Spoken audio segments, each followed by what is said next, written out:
gearheads and hobbyists, welcome to R.A.C.E.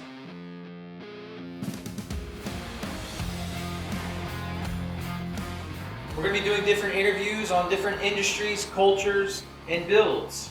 This is not just a United States, limited based thing. We're looking to do global. So every culture, every gearhead, every hobbyist, we're looking to build you guys up for the event we're hosting later on this year. So sit back, relax, and enjoy.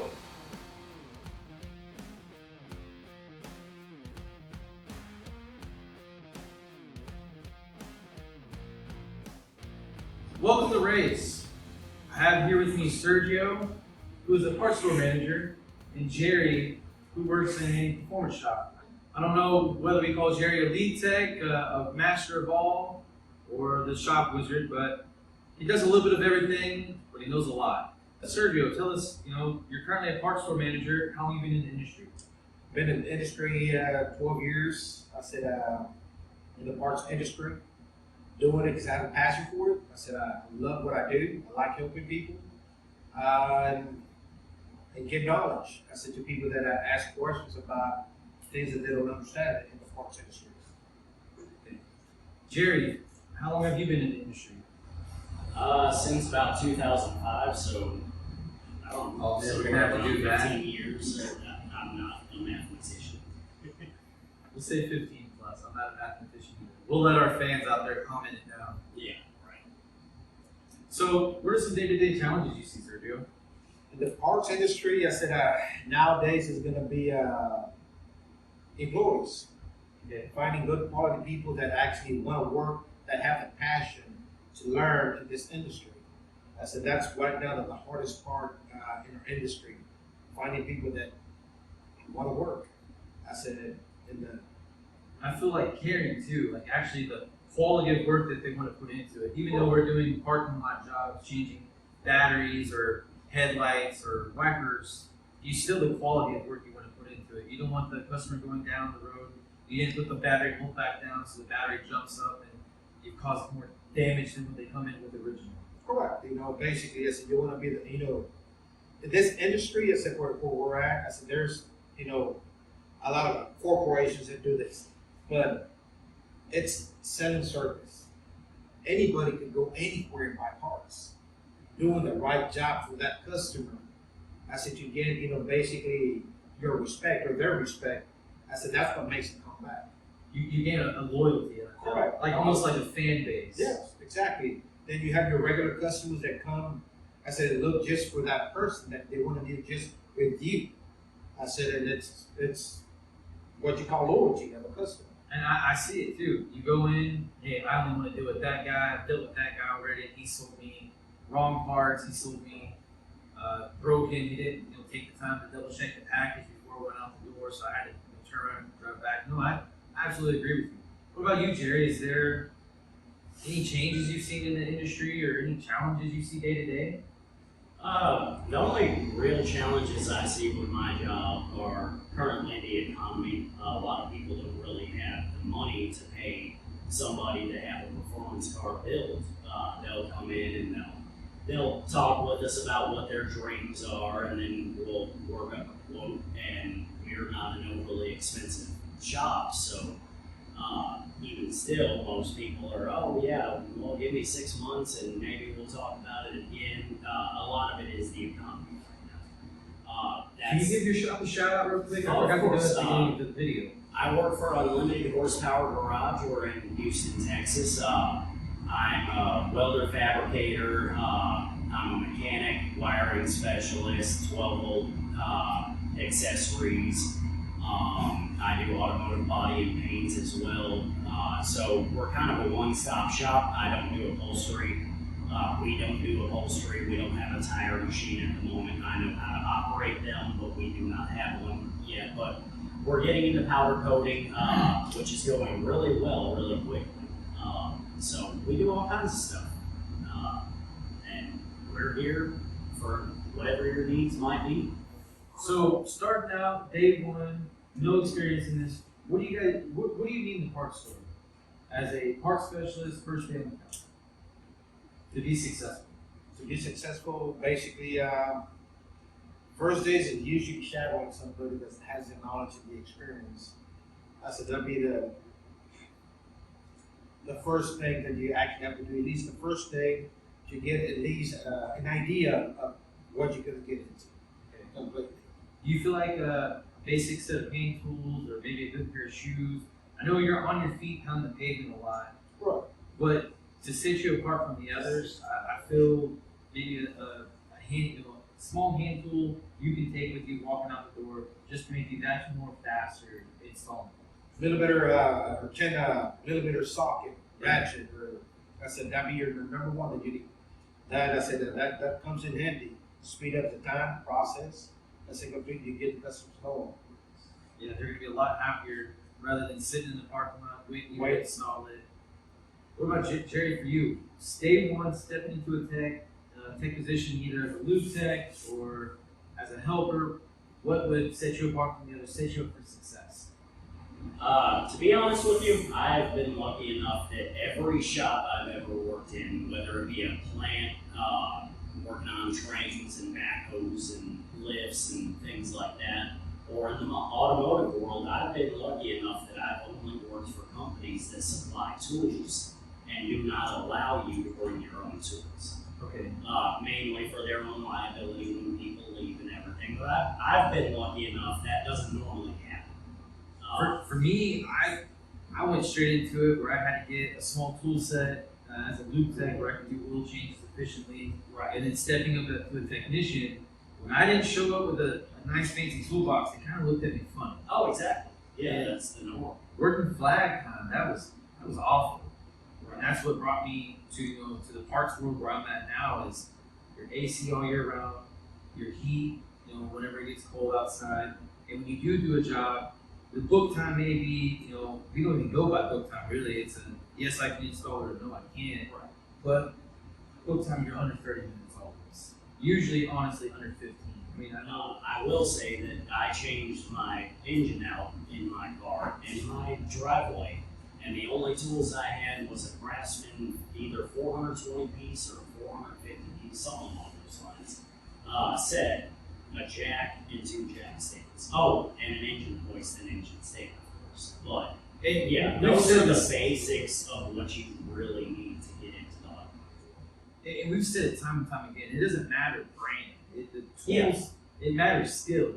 I can put Walmart tools or Snap-on tools, and depending on the technician, it's not going to matter. Right. Now, I will say, like Milwaukee M18 impacts are way better than anything else I've tried.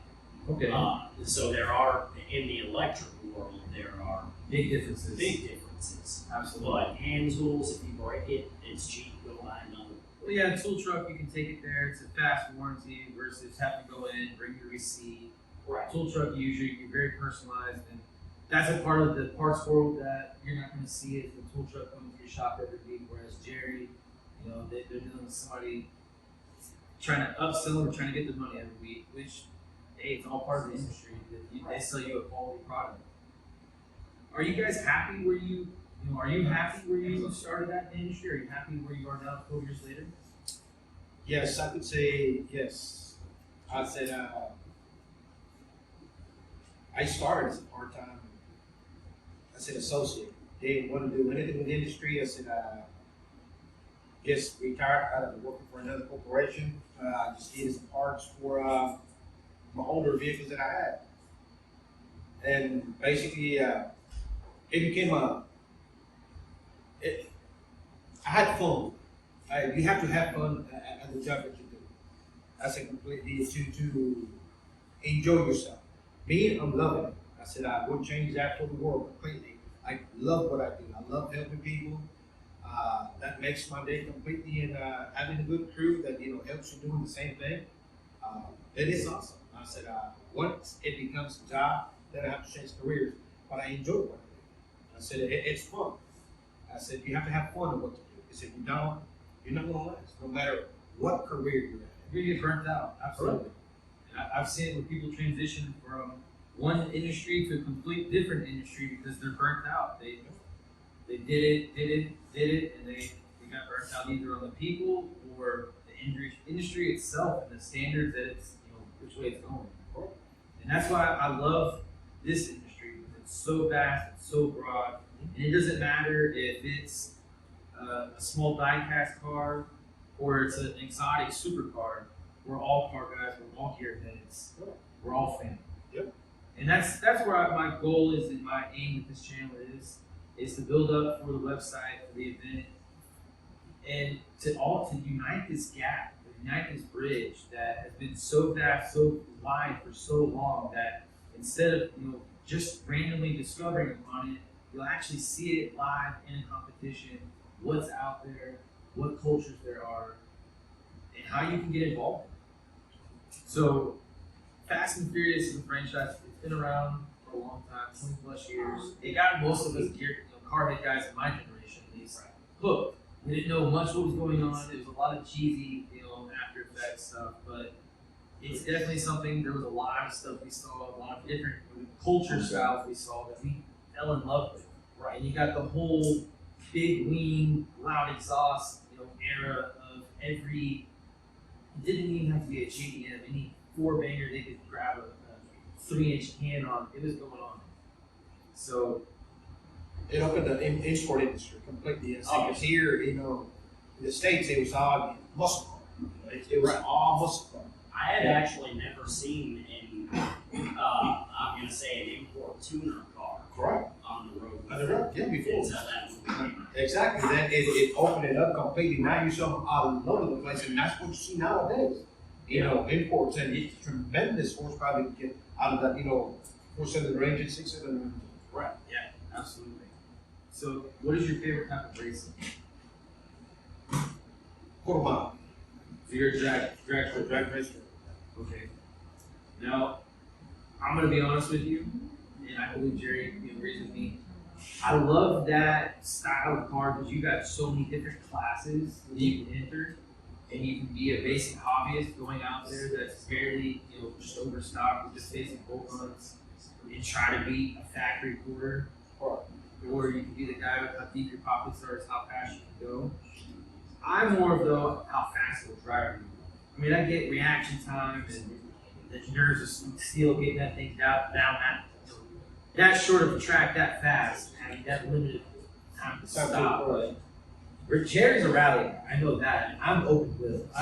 Formula One's open wheel. I mean, it could be the Mazda rotary stuff, but it doesn't matter. Open wheel is mine. Yeah, cup of tea. Rally, I mean, what draws the rally? They're, to me, the most absolutely bonkers athletes on the face of the planet. And any rally guys out there, small, big, wide, please, same with drag guys. Anybody, comment below if you got a favorite driver, if you're an amateur. We'd love to interview you. We'd love to get to know you. So shoot us a message, leave a comment. I'm going to ask you guys one last question, and this is kind of our ending question here with R.A.C.E, is the race question. If you had an unlimited budget, wildest dreams, what are you building and why? Honestly, DF Goblin. They just look so fun. It's an adult go-kart that is stupid fast for like 20 grand. With no welding required. It's a fully pulled together kit. That's the thing I like. It's already fabricated. You can do DIY in the garage, and you're good. I mean, it's running off of, obviously I would go with LNF based turbocharged 2.0 Cobalt, because you have to choose a Cobalt for all the suspension components and everything, but $20,000 and you're doing. You're not having to worry about geometry of building stuff. Right. And that's what people don't realize is, you can put whatever you want into it, but besides knowledge, it takes money as well. Yeah, 20 grand to build a kit car is almost unheard of. Right. Especially it's like a performance. go-kart, but it's strictly. It's straight league on it. Right. Especially the performance you get out of it. Oh yeah, absolutely. Because I believe the turbocharged swaps, I'm sure is under 3 seconds 0 to 60, which would feel obnoxious in that little thing. That's almost Tesla plaid. Right. But way cooler because it's not. Sorry, electric fans. And 1/5 of the cost. I mean, plaid, you're 100K plus. Right. Now to switch it up, my ultimate dream vehicle is actually a holding Commodore Butte. Yes. I would absolutely love one of those. For what I would want, you're looking at more like 150 to 200,000 legalized in the U.S. So, What do you search? Growing up, I had one of my uncles, name was Gilbert. He's actually my godfather. Taught me on his 73 Gran Torino, 460 big block. I love that thing. So if I could actually get one of those, a Rego one, I said I would. I said I fell in love with that car. I said and it's a beautiful car. And back in the day, I guess he had road runners. I said the exhaust right out of the rear of the tires. Man, and every time he let go out of the gas, you get just a popping, man. And just to hear my hand just piss off, going like, God in the hell. I said, make this car quieter. And I was like, hell no, make it louder, you know. I said, there was a passion for it. So I said, I would love to have one of those cars, 73 Gran Torino. Okay. For me, I'm not gonna lie, it's JDM. I'm on an R32. I want an R32, but I want a bear swap. R32 bear swap. I haven't looked much into that engine, but it seems like an amazing engine. To me, it's almost like the Atlas, the 4200 Atlas that GM built. It's an inline variant. Those inline engines, you know, the stroke difference. Everything I've seen kind of compared it to like an Australian version of the 2JZ, basically. Absolutely, and that's a inline six. It's the stroke, and you're out of the V shape. Less stroke.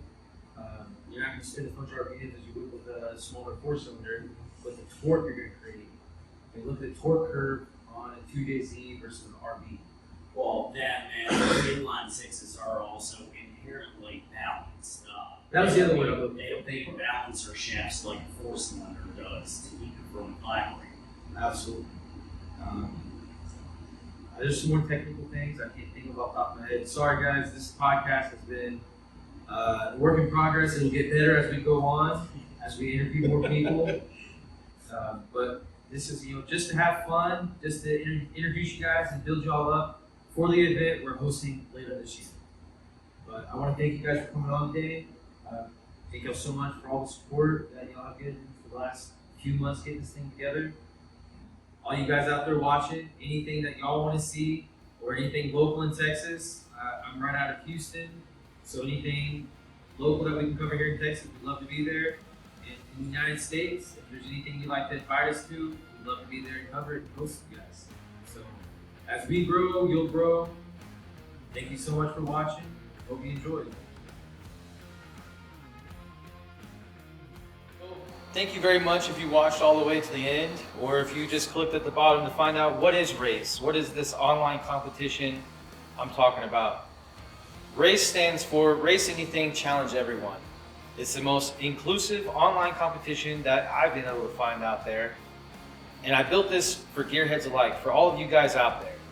If you see a new car and you want to know the factory specs and what's available out there upgrade-wise, or if you hear an exhaust note or hear somebody rev, you got to turn your head and see where it came from. Or if you just went to an event and now you're hooked and you want to know more, you're in the right place. My podcast, this event I created is my dream, and it's my encouragement to others to chase theirs. So I want to thank you all again for watching. I can't wait to see what comes of this.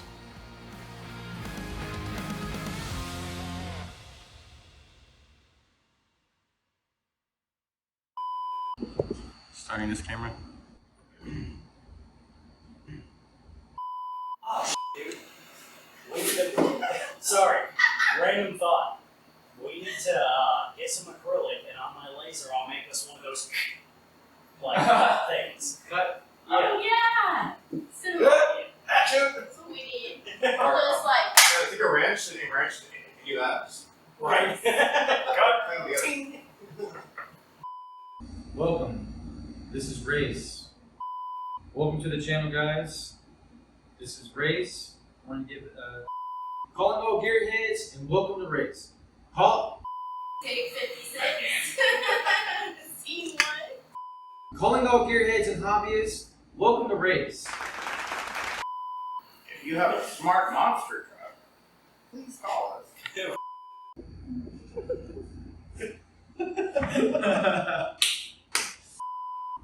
Who's ready? Ready as I'll ever be ready. I gotta go to the bathroom real quick. Sorry. Thank you for building my anxiety. I feel like if I look over there, I just for some reason I feel like that something's gonna go on with that because how long the video is. So if I don't glance over there a whole bunch, the reason being is Well, that's like every time I look over there, I'm sitting there with the sunglasses on, and I'm like, what's a hip right now, and I'm trying to pay attention to this.